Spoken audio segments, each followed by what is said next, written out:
Bismillahirrahmanirrahim. Assalamualaikum warahmatullahi wabarakatuh.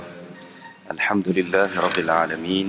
Wassalatu wassalamu ala ashrafil anbiya'i wal mursalin Sayyidina Muhammad wa ala alihi wa ashabihi ajma'in. Qala rabbi shrah li sadri wa yassir li amri wahlul 'uqdatam min lisani yafqahu qawli. Qalu subhanaka la ilma lana illa ma 'allamtana innaka antal alimul hakim. Qala Allah Ta'ala fi kitabihil aziz. A'udzu billahi minasy syaithanir rajim.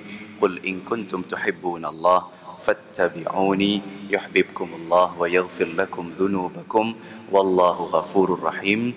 Wa qala ta'ala aidan wasta'inu bis sabri was salah wa innaha lakabiratun illa 'alal khashi'in.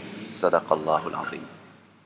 Alhamdulillah, syukur kita pada Allah Subhanahu Wa Taala kerana dengan izinnya dapat sama-sama kita bertemu setelah lama bercuti, ya. Dah lama kuliah kita tak ada. Untuk inilah saya sendiri, minta maaf hari itu awal bulan tak dapat hadir, ada urusan yang terpaksa saya tangguhkanlah yang kuliah ini. Jadi alhamdulillah pada hujung bulan alhamdulillah dapat saya berjumpa dengan tuan-tuan dan puan-puan yang dirahmati Allah, muslimin muslimat. InsyaAllah pada hari ini kita akan menyambung pengajian bahasa Arab ibadah kita, menghayati bacaan-bacaan salat, ya, surah-surah dan doa-doa dan sebagainya. Jadi insya-Allah pada hari ini saya memilih untuk kita sama-sama berbincang tentang dua surah yang cukup pendek tetapi mempunyai makna dan pengertian yang cukup besar bagi kita dalam menghadapi kehidupan seharian kita, terutama kita mengimbas balik tentang sejarah-sejarah, ya, di mana surah-surah ini merupakan surah yang pendek-pendek sahaja tapi mempunyai peristiwa yang sangat penting di sebalik surah ini. Jadi saya memilih dua surah hari ini insya-Allah, di depan dan belakang kertas yang saya beri pada tuan-tuan itu, iaitu surah Al-Masad yang ditulis muka surat 14 itu, dan juga surah An-Nasr ayat muka surat 17 di belakangnya, ya. InsyaAllah kita akan tengok yang pertama surah Al-Masad. Ya, surah Al-Masad ini tuan-tuan puan-puan yang dirahmati Allah, Masad itu maknanya pintal, yang pintalan tali, ya. Jadi itu kita nak tengok apa sebenarnya surah Al-Masad ini, ya, apakah sejarahnya ataupun kenapa ia diturunkan, surah ini. Surah ini cukup pendek, hanya 5 ayat sahaja, ya, pendek-pendek surah ini, tetapi berkaitan dengan seorang manusia yang cukup dikenali pada zaman jahiliyah, bukan kerana keimanannya, bukan kerana kehebatannya, tetapi kerana keingkarannya dan permusuhannya yang sangat dahsyat kepada Rasulullah sallallahu alaihi wasallam dan juga kepada ajaran Islam itu sendiri. Ya, kita tahu surah ini secara umumnya, ya, ada kaitan dengan seorang, bukan orang jauh pun dengan Rasulullah, ya, merupakan bapa saudara Rasulullah sendiri, ya, Abu Lahab. Kalau tuan-tuan nampak di situ pun ada perkataan Abu Lahab dalam ayat itu. Itu merupakan seorang bapa saudara Rasulullah sallallahu alaihi wasallam sendiri, bukan orang lain, bukan orang jauh, ya, tetapi keturunan sendiri juga. Tidak menentang ajaran yang dibawa oleh Rasulullah sallallahu alaihi wasallam. Bukan setakat menentang, tapi membuat pelbagai perkara yang menyebabkan luluhnya hati Rasulullah sallallahu alaihi wasallam. Dan secara mukadimahnya surah ini diturunkan di surah ini surah Makkiyah, ya. Surah Makkiyah ini ialah maksudnya ialah surah yang diturunkan sebelum hijrah. Ya, ada yang banyaklah dia punya ciri-ciri surah Makkiyah ni. Ada yang ulama mengatakan ia turun di Mekah, dan ada yang mengatakan ia turun sebelum hijrah, dan biasanya sebelum hijrah tu surah tu diturunkan di Mekah lah, ya, sebelum penghijrahan Rasulullah sallallahu alaihi wasallam ke Madinah. Dan surah ini seperti yang saya sebut tadi, dia mempunyai 5 ayat surah ini, dan diturunkan selepas surah Al-Fath. Surah Al-Fath itu yang bukan juzuk 30 itu juzuk yang awal-awal sikit 20-an tu, ya. Inna fatahna laka fatham mubina, itu surahnya, ya. Dan surah ini, kalau seperti mana saya sebut dengan tuan-tuan tadi, sebab turunnya surah ini adalah yang mana Rasulullah sallallahu alaihi wasallam, seperti yang diriwayatkan oleh Imam Bukhari, Rasulullah SAW telah memanggil semua kaum masyarakat Quraisy ketika itu, naik ke sebuah bukit, ya, untuk diberi announcement atau pengumuman, ya. Rasulullah ingin memberi sedikit penerangan, ya. Jadi orang-orang Quraisy ni pun mendekati Rasulullah sallallahu alaihi wasallam, dan pada ketika itu Rasulullah sallallahu alaihi wasallam bertanya kepada mereka. Rasulullah SAW berkata, apa pendapat kamu apabila kalau aku katakan di belakang bukit ini ada musuh-musuh yang sedang menanti kamu? Maka mereka pun menjawab, sudah tentu kami percaya, sebab engkau adalah orang yang sangat-sangat dipercayai. Sebab gelaran Rasulullah, kita tahu salah satu gelaran Rasulullah ialah Al-Amin, maknanya sangat-sangat dipercayai oleh kaumnya. Apa saja Rasulullah sebut, mereka akan percaya, sebab mereka tahu Rasulullah ni seorang yang tidak pernah berbohong. Rasulullah tidak pernah bercakap dusta. Apa yang Rasulullah sebut tu adalah suatu benda yang realiti, benda yang betul. Kemudian Rasulullah SAW bertanya lagi pada mereka, mahu tak aku cerita pada kamu tentang khabar, satu khabar yang menakutkan kamu, ataupun suatu khabar yang apabila aku ceritakan itu dan benda itu kalau kamu lakukan, kamu akan dapat azab yang pedih atau azab yang seksa. Maknanya perkataan ataupun ayat tersirat di situ menunjukkan bahawa Rasulullah nak bagi tahu kalau kamu menyembah berhala, kamu tidak beriman kepada Allah, kamu akan kena azab yang pedih ataupun azab seksa daripada api neraka. Tapi Rasulullah menggunakan kiasan, Rasulullah kata, nak tak kalau aku cerita, kalau di situ ada sesuatu yang kamu lakukan itu, kalau kamu buat itu, kamu akan dapat seksa. Jadi melentinglah kan. Abu Lahab dengar, kata, sebab ini je kamu nak datang, nak bawa kami ramai-ramai sini ni. Dia ingatkan nak cerita pasal apa, nak bagi harta ke apa benda ke. Rupanya nak cerita itu je, nak bagi tahu itu je. Maka terkeluarlah daripada mulut Abu Lahab, celakalah kamu wahai Muhammad, adakah kerana itu kamu mengumpulkan kami di sini? Jadi apabila mula saja keluar terpacul daripada mulut Abu Lahab itu kataan itu, ayat yang memang suatu ayat yang sangat-sangat, yang kata ialah kurang sopan dan sangat-sangat kurang ajar lah, yang paling mudah kita sebutnya, fahamnya kan. Jadi akhirnya Allah menurunkan ayat ini, Bismillahirrahmanirrahim, tabbat yada abi lahabi wa tab, ma aghna anhu maluhu wa ma kasab, sayasla naran dhata lahab, wa imra'atuhu hammalatal hatab, fi jidiha hablum mim masad. Apa ayat ini maksudnya, tuan-tuan dan puan? Tabbat ni kalau dalam bahasa Al-Quran, maknanya tabbat ni adalah binasalah, atau boleh juga diterjemah sebagai celakalah. Ya, sebab Abu Lahab sendiri mengungkapkan benda yang sama kepada Rasulullah SAW. Dengan kemurkaan Allah, Allah turunkan ayat ini dengan perkataan pertama yang ada dalam surah ini ialah tabbat, celakalah kamu. Ya, bukan celaka kamu dulu. Yada, tabbat yada. Biasalah kalau orang nak mengutuk orang tu, dia akan tunjukkan tangan kan. Dia tunjukkan tangan. Maknanya dengan seperti mana diriwayatkan itu dalam satu hadis diriwayatkan oleh Imam Bukhari itu disebut itu. Ya, dengan gaya sekali Abu Lahab menuding kepada Rasulullah, celaka kamu, kenapa kamu kumpulkan kami? Jadi dengan itu, cara itu Allah balas semula. Disebutkan binasalah. Yada tu maknanya tangan. Kalau orang pernah belajar bahasa Arab, yadun, tangan, yadun. Tetapi ini bukan yadun saja, yada. Yada ni tuan-tuan, bila ada alif macam itu maknanya kedua-dua tangan. Bukan satu saja, kedua-dua tangan. Yada, ya dal alif tu. Alif tu maknanya dua. Menunjukkan dua. Maknanya bukan sebelah saja, dua-dua tangan. Ya. Abi Lahab, iaitu Abu Lahab. Ya, binasalah kedua-dua tangan Abu Lahab.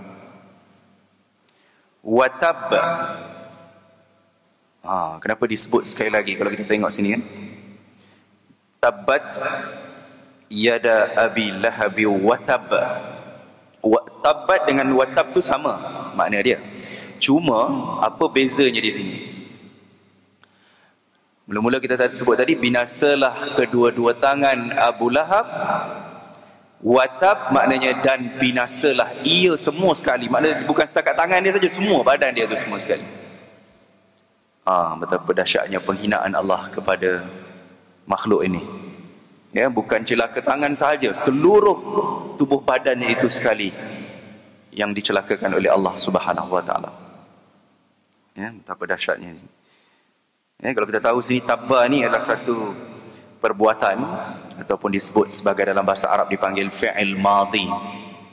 Ya, maknanya past tense lah. Kalau dalam bahasa Inggeris kita panggil past tense, benda yang telah berlaku. Fi'il ini, fi'il madhi dipanggil dalam bahasa Arab past tense. Jadi apabila benda ini berlaku, maknanya memang satu penghinaan yang cukup besar lah. Apabila Allah mengungkapkan begitu, celakalah tangan Abu Lahab dan celakalah ia sekali bersama-sama dengan tangannya. Itu dia. Ya, betapa dahsyatnya penghinaan Allah kepada hamba Allah ini. Ma aghna anhu maluhu wa ma kasab. Ma aghna. Ma ni maknanya tuan-tuan tidak. Ma ni maknanya tidak. Ma ni maknanya tidak. Aghna ni kalau kita tengok asal dia daripada perkataan ghin, nun, alif maksura. Ya, ada alif depannya, tetapi asal usulnya ghani. Tuan-tuan tahu kalau kita baca Asmaul Husna ada satu nama Allah Al-Ghaniyu. Mungkin ada nama-nama kita Abdul Ghani. Kita Melayu sebut Abdul Ghani lah. Arab dia Abdul Ghani. Abdul Ghani. Ghani ni maknanya kaya. Ghani. Allah itu maha kaya. Tapi sini kenapa dikaitkan dengan ma'aghna? Ya. Kalau kita tengok ma tu saya sebut tadi tidak makna dia kan. Aghna kaya. Tapi sini bukan makna dia kaya. Aghna sini maknanya tidak ada faedah pun. Tidak ada apa yang boleh menolong ma'aghna. Tak ada satu pun benda yang boleh tolong dia. Bila dah dicelakakan oleh Allah Subhanahu Wa Taala, tak ada apa yang boleh tolong dia. Ma'aghna. Apa dia yang tak boleh tolong dia? Ma'aghna anhu. Ma'aghna anhu tu maknanya tak ada satu pun yang boleh tolong dia. Maluhu. Apa makna mal? Mal ni maknanya harta dia. Bila telah mendapat kecelakaan daripada Allah, harta dia pun tak guna. Ya. Wa ma kasab, dan apa yang dia usahakan pun satu sen tak guna apabila telah mendapat kecelakaan daripada Allah. Itu maksud ma aghna anhu maluhu wa ma kasab. Kesimpulan maknanya ialah tidak ada suatu pun dari hartanya dan apa sahaja yang diusahakannya dapat membantu dia daripada kecelakaan yang telah diungkapkan oleh Allah Subhanahu wa taala. Nampak ini satu pengajaran yang cukup besar pada kita. Ya, kita tak nak mendapat kemurkaan Allah, insya-Allah dari segi kecelakaan itu tidaklah. Tapi maknanya kita tak nak dalam kehidupan kita mendapat kecelakaan daripada Allah, kemurkaan daripada Allah SWT. Ya, kita tak nak sesuatu apa yang kita lakukan dalam kehidupan kita tu mendapat tidak diredai oleh Allah Subhanahu Wa Taala. Jadi itu salah satu pengajaran bagi kita juga. Ya. Walaupun surah ini diturunkan fokus kepada Abu Lahab di sini. Kemudian ayat yang ketiga, sayasla naran dzata lahab. Sayasla naran dzata lahab. Sayasla. Sa ni tuan-tuan, bila ada huruf sin di awal perkataan ini menunjukkan makna dia akan. Akan, ya. Will, akan, ya. Sayasla, dia akan menderita.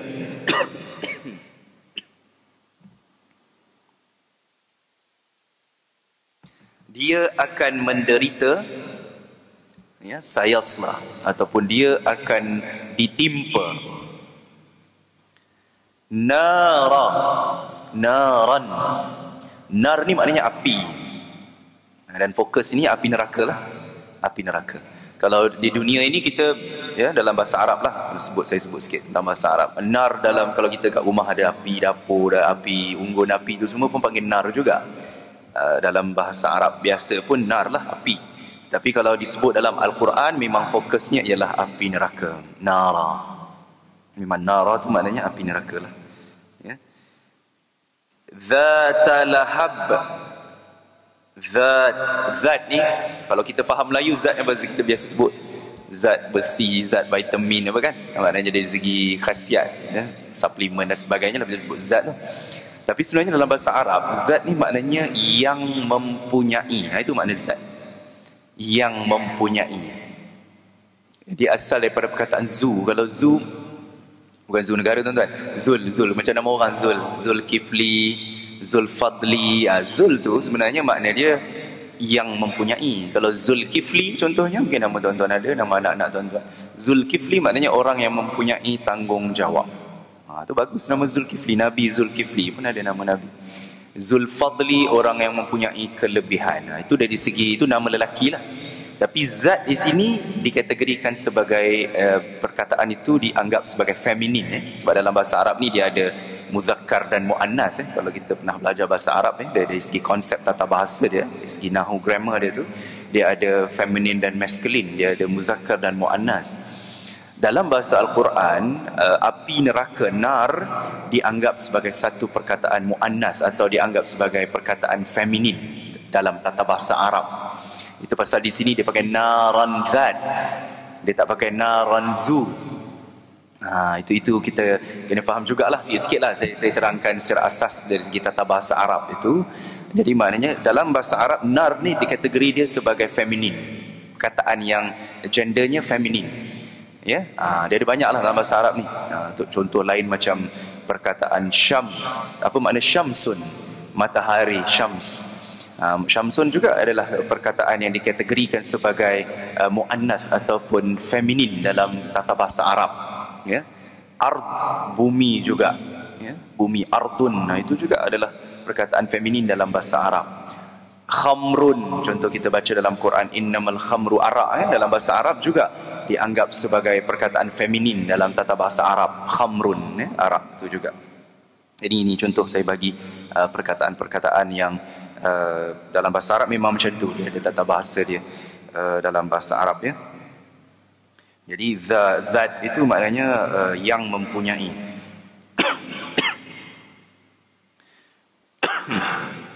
Lahab, Lahab macam Abu Lahab nama kan, Lahab. Sini bukan makna dia merujuk pada orang Abu Lahab tu. Sini Lahab maknanya yang menjulang, dia punya maraknya api itu menjulang-julang. Saya rasa tuan pun tahu makna dia kan, api yang menjulang ni, marak api tu. Rupanya Abu Lahab, tuan-tuan tahu makna Abu tu apa? Abu kan, Abu ni maknanya bapa. Bapa. Abu Lahab maknanya bapa kepada api yang menjulang. Maknanya dia leader lah dalam neraka, besok dia jadi presiden api neraka. Itu teruknya Abu Lahab ni kan. Na'udzubillah lah, kita tak nak, ya, kita tak nak join dia lah. Ya, na'udzubillah min zalik. Itu pasal kita selalu minta doa pada Allah, Rabbana atina fid dunya hasanah wa fil akhirati hasanah wa qina adzabannar. Jauhkanlah kami, peliharalah kami daripada azab api neraka. Itu pasal Allah sebut dalam Quran, qu anfusakum wa ahlikum nara. Peliharalah diri kamu dan keluarga kamu daripada azab api neraka. Itu Allah sebut je lah dalam Quran. Kita baca doa waqina adzaban dan sebagainya. Itu memanglah doa kita tiap-tiap hari. Kita minta Allah lindung kita, keluarga kita semua, sahabat kita, orang muslimin muslimat semua daripada azab api neraka. Sebab kita tak nak jumpa pun Abu Lahab ni. Kita tak nak pun tengok muka dia di neraka besok. Na'udzubillah min zalik. Jadi Lahab tu maknanya api yang menjulang, yang marak, bukan api kecil-kecil. Baik. Wamra'atuhu, bukan dia saja rupanya. Wamra'atuhu, siapa wamra'atuhu ni? Isteri dia. Isteri dia tuan-tuan. Siapa nama isteri dia? Nama isterinya ialah Arwa bintu Harb, iaitu saudara perempuan Abu Sufyan. Dia nama isteri dia Arwa bintu Harb. Arwa binti Harb, itu nama isteri dia. Isteri dia memang dahsyat juga ni. Isteri dia ni memang seperti mana yang saya rujuk di tafsir Al-Maraghi ni, disebut isterinya merupakan seorang yang banyak mulut. Kalau sekarang istilahnya apa? Apa orang kata? Mulut murai lah orang kata. Kan suka bawa fitnah, suka bawa mulut, suka mengumpat, bergosip, cerita benda-benda buruk, suka cari keburukan orang, suka memfitnah Rasulullah sallallahu alaihi wasallam terutamanya. Dan dikatakan juga dalam riwayat lain bahawa isteri Abu Lahab ini suka bukan setakat mulut dia saja jahat, tetapi sikap dia juga, perangai dia. Dia akan bawa kayu-kayu ataupun apa duri-duri, ditabur di tengah jalan, terutama jalan yang sering dilalui oleh Rasulullah sallallahu alaihi wasallam. Dia buat jerangkap sama. Dia tempat-tempat dia tahu Rasulullah lalu situ, dia taburkan duri, dia taburkan kayu-kayu supaya bila Rasulullah lalu, Rasulullah akan, kata dia lah, maknanya dalam pemikiran dia tu akan jatuh dan sebagainya, akan cedera. Itu teruk sangat orang ni kan. Itu dia, betapa teruknya nama seorang perempuan yang bernama Arwa binti Harb ini. Dahsyat sangat dia punya sikap dia. Dan kalau kita tengok makna itu, ayat itu, wa mra'atuhu hammalatal hatab, dan juga isterinya imra'ah. Imra'ah ni sebenarnya makna asal dia perempuannya, perempuan. Maknanya sini merujuk kepada isteri Abu Lahab itu sendiri. Hammalatal hatab. Hammalah ni tuan-tuan, perempuan, maknanya ialah pembawa. Pembawa, seorang wanita yang membawa. Hammalah dia asal daripada perkataan hamil. Itu bahasa orang kita dalam bahasa Melayu, kalau seorang wanita yang hamil, maknanya wanita yang mengandung, pregnant, kita panggil hamil. Hamil tu bahasa Arab tuan-tuan, wanita yang hamil. Hamil tu maknanya membawa janin, itu makna hamil. Tetapi hammalah ini seorang wanita yang membawa al-hatab. Al-hatab dalam bahasa Arab maknanya kayu api. Hatab, kayu api ni ialah kalau kita sendiri kalau nak buat unggun api dan sebagainya, kita letak kayu kan, kayu dan sebagainya kalau kita camping ke apa. So kayu itu pun dipanggil hatab juga dalam bahasa Arab. So hatab sini merujuk kepada kayu api. Itulah ada di tafsirannya itu, kayu api di sini ada dua tafsiran, sama ada kayu api tadi yang saya sebut awal-awal tadi, iaitu membawa kayu berduri, rumput berduri, dibawa, diletakkan di jalan-jalan yang dilalui oleh Rasulullah sallallahu alaihi wasallam. Dan ada juga disebut di sini maknanya kayu api yang dimaksudkan dalam ayat ini ialah kayu api untuk bakaran api neraka nanti. Juga ada tafsiran begitu. Dalam tafsir Al-Maraghi ini disebut begitulah. Maknanya selain daripada yang saya sebut awal tadi, ada juga ulama yang mentafsir, mufassir yang mentafsirkan bahawa pembawa kayu api ini maknanya arwah tadi ini, dia akan membawa kayu api neraka nanti di akhirat nanti. Kalau kita tengok perkataan itu pun sendiri tuan-tuan, puan-puan yang rahmati Allah, hammalah ini satu perkataan yang menunjukkan maknanya ialah yang berlebih-lebihan. Maknanya kalau ikut asal tadi saya dah bagi tahu, asal perkataan ni hamil. Hamil ni membawa saja. Tapi kalau hammalah ni dialah yang sentiasa membawa. Macam itu. Dia punya makna dia agak over daripada makna sebenar. Ini memang ada dalam bahasa Arab, ya. Terutama perkataan ini dipanggil dalam bahasa Arab sebagai konsep mubalaghah ataupun overdoing something. Maknanya melakukan sesuatu dengan berlebihan. Maknanya besok akhirat, besok dia sentiasa bawa kayu api neraka tu. Dia akan menjadi hamba, ya, yang membawa kuli, yang membawa kayu api neraka tu. Dia bukan setakat bawa saja, sentiasa membawa. Itu nampak istilah yang Allah gunakan dalam Al-Quran itu. Cukup detail penggunaannya. Betapa hebatnya ayat Quran menceritakan begitu detail perkataan pembawa kayu api neraka itu. Dahsyat. Kita dengar bergemang bulu roma dengar cerita tentang Abu Lahab ini. Dan ayat yang terakhir di sini disebutkan fi jidiha hablum mim masad. Apa makna fi jidiha hablum mim masad? Fi maknanya di. Fi itu maknanya di. Jidiha lehernya. Leher perempuan tadilah, arwah tadi tu, isteri Abu Lahab tadi. Di lehernya hablun. Hablun ni dalam bahasa Arab maknanya ialah tali. Kalau kita dekat rumah rope tali tu, so sama juga kita panggil dia hablun, iaitu tali lah. Saya rasa tuan-tuan biasa dengar ayat Quran hablum minallah, hablum minan nas. Pernah dengar tak tu? Tali Allah, tali manusia itu. Tali itu di situ bukanlah makna tali betul. Maknanya tali ni kita punya pergantungan kepada Allah Subhanahu Wa Taala. Kita betul-betul berpegang kepada macam contoh ayat wa'tasimu bihablillah jami'a, kan? Maknanya bergantunglah kamu sepenuhnya kepada tali Allah. Maknanya bergantung kepada ajaran Allah, hukum Allah, syariat Allah. Kena betul-betul pegang. Itu makna habl. Sebab bila kita sebut habl, tali ni kita akan pegang tali itu. Tetapi dalam ini disebut bahawa di leher arwah ni tadi ada tali. Hablum min masad, iaitu tali yang dipintal. Hablum min masad, tali yang dipintal. Macam mana tuan-tuan tali yang dipintal? Kita bayang macam mana tali yang tebal tu. Kadang tali mungkin kalau kita boleh bayang tali tebal ni, mungkin tali kapal ke apa kan, tali untuk apa nak kapal nak berlabuh dan sebagainya kan, tali dia tu punya besar tu. Kita bayangkan macam itulah yang berpintal-pintal talinya. Allah Subhanahu Wa Taala menggambarkan isteri Abu Lahab ni sebagai pembawa kayu berduri dan diikatkannya pada lehernya, sebagaimana sebahagian wanita-wanita pencari kayu bakar yang hina-dina dimaksudkan untuk merendah dan meremehkannya.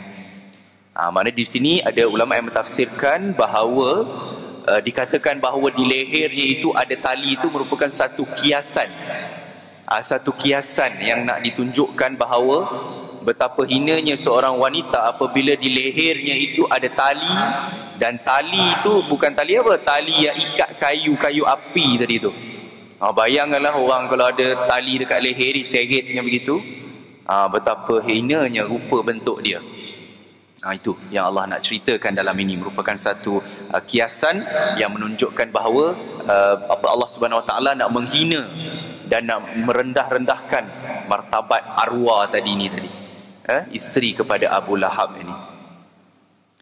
Kalau kita tengok dia cerita Abu Lahab tu sebahagian isteri, mana memang sama-sama berperanan yang sangat besar dalam menghina Islam, dalam menghina ajaran Rasulullah SAW. Dicerita begitu detail di sini tentang peranan isteri Abu Lahab itu sendiri, yang begitu dahsyat apabila menentang Rasulullah SAW, dan bukan sekadar menentang, menyiksa Rasulullah dan sebagainya. Dan juga untuk meremehkan suaminya yang telah memilih wanita seperti itu sebagai isteri. Ini disebut dalam ini, jelas maknanya bukan setakat nak menghina isteri Abu Lahab itu, tetapi nak menghina Abu Lahab juga. Kenapa kau pilih isteri macam ini yang tak ada maruah diri, menghina Rasulullah, membuat sesuatu, menyiksa Rasulullah, menabur kayu-kayu berduri kepada Rasulullah. Inilah dia balasan kepada orang-orang yang menentang Rasulullah sallallahu alaihi wasallam, sehingga kan dihina sebegitu rupa. Dan ke sini disebut juga kesimpulannya bahawa keadaan isteri Abu Lahab yang membebankan dirinya dengan bebanan berat lagi rumit untuk membuat kerosakan di tengah-tengah masyarakat dan menyalakan api permusuhan di kalangan mereka, ibarat pembawa kayu bakar yang diikat dengan tali yang kasar pada lehernya. Keadaan seperti ini merupakan gambaran perempuan pembawa kayu bakar yang paling buruk ada dalam sejarah. Oh, itu dahsyatnya. Dia punya penghinaan disebut di sini. Maknanya dia ni bukan setakat yang secara fizikal tadi membawa kayu berduri, tetapi mengapi-ngapikan masyarakat supaya menghina Rasulullah, mengapi-apikan masyarakat pada hari ketika itu, kaum Quraisy menghina, memberi gambaran buruk kepada Rasulullah SAW, memfitnah Rasulullah, disebut begitu dahsyat sekali. Dan sebahagian ulama berpendapat bahawa maksud ayat ini ialah menerangkan keadaan isteri Abu Lahab di neraka Jahannam, bahawa di sana nanti dia berkeadaan sebagaimana keadaannya di dunia, iaitu ketika dia membawa duri untuk menyakiti Rasulullah sallallahu alaihi wasallam, sehingga dia selalu membawa kayu bakar neraka itu. Pada lehernya selalu ada tali pengikat sebagai balasan yang sesuai dengan amalannya. Daripada Sa'id bin Ibnu Musayyab radhiyallahu anhu, beliau berkata, Ummu Jamil mempunyai kalung yang megah, lalu berkata, aku akan membelanjakannya untuk memusuhi Muhammad. Satu lagi riwayat yang diriwayatkan oleh sahabat Rasulullah sallallahu alaihi wasallam, rupanya nama arwah ni dia punya gelaran dia Ummu Jamil. Ummu Jamil. Tuan-tuan nak tahu makna Ummu Jamil? Dia seorang wanita yang sangat cantik. Jamil ni cantik maknanya, beautiful, cantik, Jamil. Jamil nama yang cantik lah. Ibu kepada seorang yang cantik, seorang yang rupawan lah. Dan Ummu Jamil ni dia pakai kalung, pakai rantai, pakai kalung cantik di lehernya. Maknanya nilai dia begitu tinggi lah. Nilai dia begitu tinggi. Jadi dia kata apa? Di riwayat tu disebut, dia akan gunakan rantai itu, dia akan jual, dia akan dapatkan duit daripada rantai dia itu. Duit yang akan digunakan tu akan dilaburkan untuk memusnahkan Rasulullah sallallahu alaihi wasallam. Nampak dahsyatnya Ummu Jamil ni, punyalah, orang kata teruk betul lah perangai dia ni kan. Dahsyat sangat-sangat. Dia akan guna apa yang dia ada, harta dia ada tu dijual, dan duit itu ataupun apa yang dia dapat hasil daripada rantai itu akan digunakan untuk memusnahkan Islam, memusuhi Muhammad sallallahu alaihi wasallam. Dan ketika memohon kepada Allah SWT dijauhkan daripada siksa neraka, dan makna kita memohon daripada Allah SWT, kesimpulannya kita dah dengar kisahnya tadi, betapa dahsyat, betapa takutnya kita mendengar siksaan bagi orang yang menentang ajaran Allah Subhanahu wa taala. Maknanya kita berdoalah supaya kita dijauhkan daripada sikap-sikap ini. InsyaAllah kita ni tak ada masalah lah. Jadi kita harap sangat sahabat-sahabat kita pun sama-sama kita mengelakkan diri kita daripada sikap-sikap sebeginilah. Sebab kita bimbang nanti kita jadi sebahagian daripada orang-orang yang akan bertemu dengan Abu Lahab di neraka, na'udzubillah min zalik. Baik, itu surah Al-Masad. Kita cerita tu, saya sebut surah itu dululah supaya kita mana yang bimbang-bimbang tu sebut awal-awal tu. Lepas tu kita sebut satu surah yang cukup-cukup baik yang kita kongsikan juga di sini, iaitu surah An-Nasr. Surah An-Nasr. Surah An-Nasr ini tuan-tuan diturunkan di Madinah, ataupun surah Madaniyah, diturunkan di Madinah. Ayatnya 3, satu surah daripada surah-surah Al-Qisar, surah-surah yang pendek yang diturunkan selepas surah At-Taubah. Surah At-Taubah yang tak ada bismillah tu, surah At-Taubah. Sebenarnya susunan ini kalau ikut dalam Al-Quran ni, susunan dia tak ikut berdasarkan kepada surah yang turun mengikut masanya. Tapi surah ini disusun mengikut taufiqi, mengikut susunan yang telah diilhamkan oleh Allah Subhanahu Wa Taala. Itu pasal susunan ni dia tak ikut mana surah yang turun dulu, mana surah yang turun kemudian. Disusun mengikut susunan taufiqi, iaitu mendapat wahyu daripada Allah SWT. Begitulah cara susunannya yang berbeza. Tetapi kalau ikutkan surah ini diturunkan selepas surah At-Taubah. Surah At-Taubah ni surah dekat surah yang panjang-panjang di depan, tapi itu dia sebut begitu. Sebenarnya surah ini Allah SWT ingin menyebutkan bahawa ada perbezaan di antara agama yang Rasulullah SAW dakwahkan itu dengan agama yang dibawa oleh orang-orang kafir Quraisy sebelum itu. Itu adalah dia ingin menyatakan bahawa nak menerangkan apa sebenarnya dalam isi kandungan surah ini. Kerana asalnya Rasulullah SAW begitu bimbang dengan penentangan kafir Quraisy begitu dahsyat terhadap umat Islam, terhadap masyarakat Islam ketika itu. Jadi Rasulullah SAW begitu bimbang, begitu takut, gusar hatinya, bimbang kerana umat Islam sentiasa diserang, sentiasa diseksa dan sebagainya. Jadi apabila turun surah ini, maka maknanya lega sikitlah hati Rasulullah SAW, tenang hati Rasulullah, maknanya Allah telah membantu Rasulullah dengan pertolongannya. Baik, kita tengok sini ayat pertama, idza jaa nasrullahi wal fath. Idza maknanya apabila, idza ni apabila, jaa datang, apabila datang, jaa apabila datang, nasru pertolongan. Nasru ni pertolongan makna dia. Nasrullah pertolongan Allah, wal fath maknanya pertolongan Allah itu datang bukan setakat pertolongan Allah, tetapi disertai dengan kemenangan umat Islam. Al-Fath di sini merujuk kepada Fathu Makkah, pembukaan Mekah pada tahun ke-8 Hijrah. Itu pembukaan Mekah, yang seperti mana kita tahu Rasulullah SAW berjaya menawan semula kota Mekah setelah sekian lama Rasulullah mengidamkan untuk untuk membuka semula kota Mekah ini, mendapat kemenangan yang nyata apabila berjaya kembali menguasai Mekah Al-Mukarramah.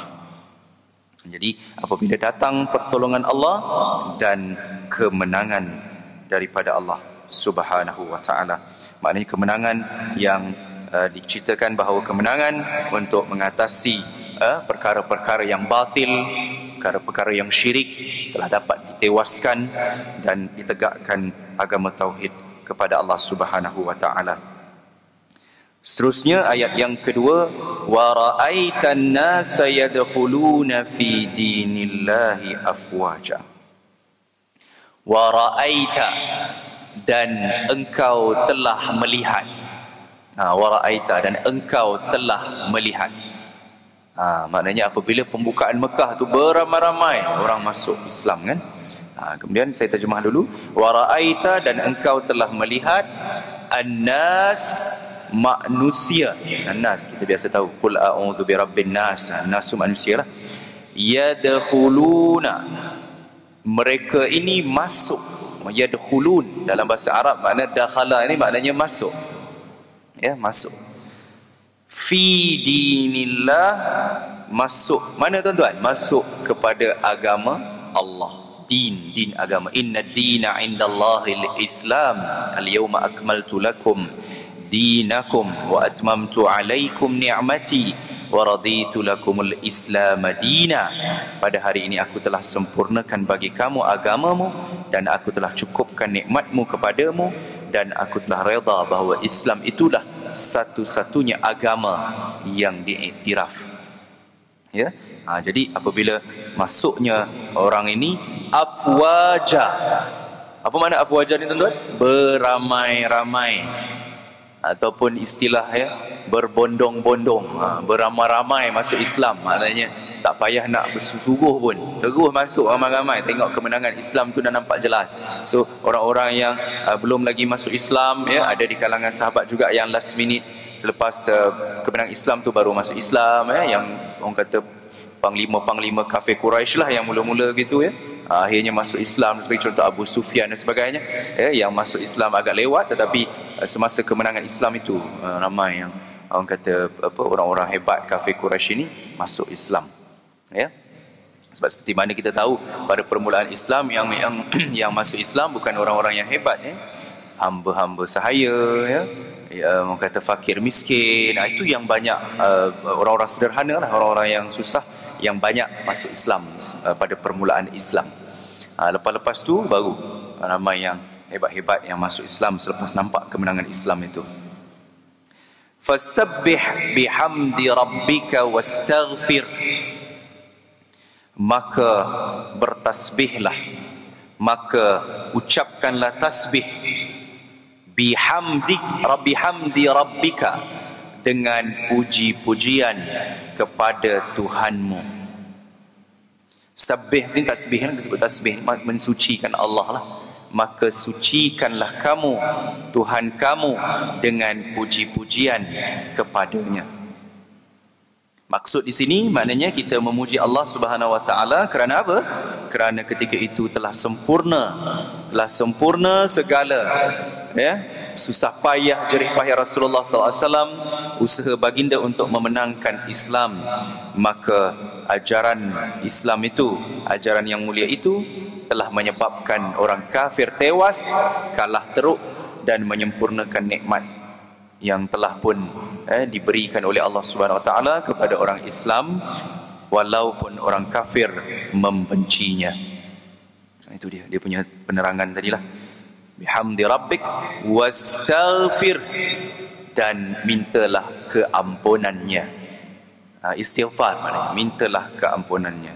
Kita istighfar ni kita tahu Rasulullah SAW ni walaupun dia maksum, tidak ada dosa, tidak pernah melakukan maksiat, tetapi satu hari Rasulullah 70 kali, ada kata riwayat 100 kali Rasulullah beristighfar.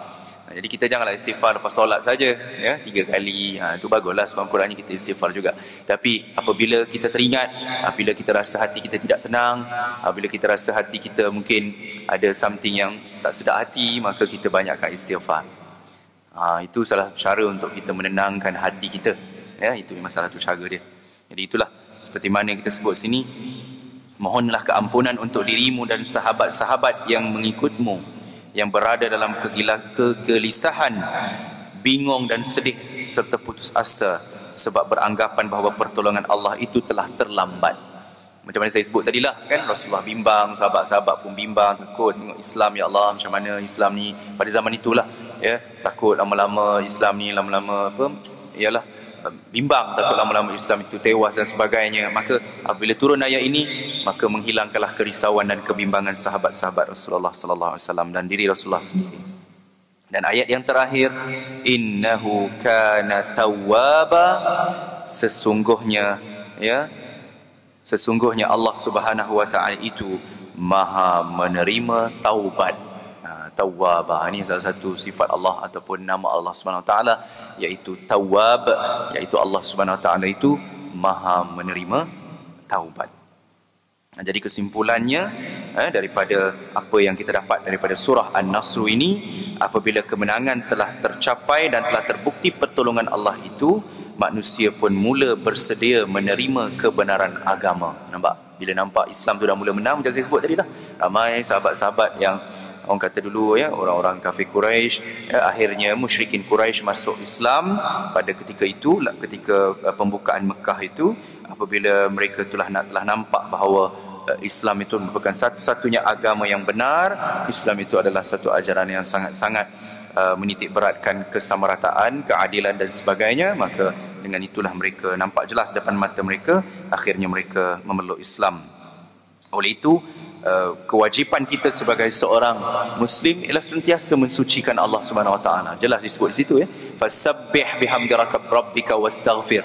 Sucikan Allah, istighfar pada Allah. Itu memang benda yang, dua perkara yang memang kita kena selalu kita amalkan. Innahu kana tawwaba, kan? Sungguhnya Allah itu Maha menerima taubat. Syarat dia kita ikhlas, sentiasa ikhlas dan sentiasa mengharapkan keredaan daripada Allah Subhanahu Wa Taala. Mudah-mudahan kita mendapat taufik dan hidayah daripada Allah Subhanahu Wa Taala. Orang yang mendapat taufik dan hidayah daripada Allah Subhanahu Wa Taala, antara cirinya ialah orang yang sentiasa merasai apabila dia beribadat, dia merasa seronok sangat nak beribadat tu, ya.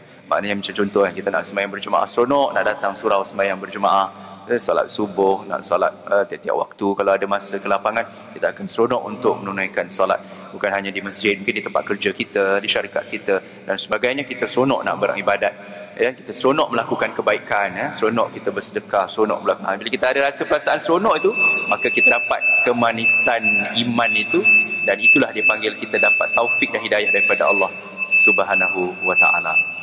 Baik, 2 kucing pun dah bunyi tu ya. Cukup time dia kan, siren dia. Saya nak bagi tahu pada tuan-tuan, kebetulan alhamdulillah akhirnya saya berjaya juga untuk membuat 2 lagi buah buku yang saya rasakan seperti mana yang telah pun kita pelajari sebelum-sebelum ini ya, bacaan doa iftitah dan sebagainya. Kadang-kadang mungkin ada tuan-tuan ikut, ada tuan-tuan yang terlepas dan sebagainya. Jadi saya dapat buat buku ini. Yang saya buat masuk dalam ini ialah selain daripada bacaan yang selalu saya bagi kertas tuan-tuan tu bahasa Arab saja kan. Jadi dalam ni saya masukkan sekali terjemahan dia sekali. Terjemahan dia ya. Saya buat dalam bahasa Arab dia, kemudian saya masukkan terjemahan dan juga transliterasi, iaitu tulis rumi. Kadang-kadang ada orang tak boleh nak baca Jawi dengan lancar, jadi saya bagi sediakan rumi dia sekali. Allahumma saya je ALLHUMMA. Kita letak sekali ejaan rumi lah dalam buku ini. Jadi ini kalau tuan-tuan nak dapat bolehlah. Dalam ni ada bacaan daripada, bukan bacaan saja, daripada azan sampai wirid selepas solat tu. Kita dah pernah belajar sebelum ni kan. Jadi mungkin siapa-siapa nak dapat, boleh dapatlah yang ni. Dan satu lagi ialah juga saya sempat buat ini, iaitu Jom kita berbahasa Arab. Ini adalah seperti mana tuan-tuan tahu, saya mengajar bahasa Arab di Radio IKIM FM Hayya bil Arabiyah. Jadi saya bukukan skrip yang saya buat dalam Radio IKIM itu. Tapi ini baru 100 episod pertama lah, sebab saya dah rakam hampir 445 episod. Banyak tu, jadi saya buat pun slow-slow lah. Maknanya saya buat 100 dahulu. Kadang-kadang ada orang tanya, Ustaz tak ni ke, tak buat buku ke ataupun CD ke. CD on the way tu IKIM kena buat, sebab suara tu milik copyright IKIM, tapi dari segi skrip dia saya boleh buat lah, sebab skrip tu memang saya yang buat sendiri. Jadi saya sediakan terjemahan sekali dalam bahasa Melayu, apa yang mana saya dah rakam tu kan. Jadi mungkin siapa-siapa yang nak berkesempatan nak dapat, boleh dapat selepas ini insya-Allah ya. Jadi itulah saya dapat kongsikan insya-Allah. Yang baik tu semua daripada Allah Subhanahu Wa Taala ya, yang kurang tu kelemahan saya sendiri. Kita akhiri dengan suratul Asr. Bismillahirrahmanirrahim. Wal 'asri innal insana lafi khusr illa alladhina amanu wa amilus salihat wa tawassaw bil haqq wa tawassaw bis sabr. A'udzu billahi minasyaitonir rajim. Bismillahirrahmanirrahim. Alhamdulillah rabbil alamin wassalatu wassalamu ala asyrafil mursalin wa ala alihi wa sahbihi ajma'in. Allahumma fahimna fahma Sulaiman, Allahumma fahimna fid din wa 'allimna at-ta'wil. Wa sallallahu ala sayyidina Muhammad wa ala alihi wa sahbihi wa baraka wa sallam. Walhamdulillahi rabbil alamin. Wabillahi taufiq wal hidayah. Wassalamu alaikum warahmatullahi wabarakatuh.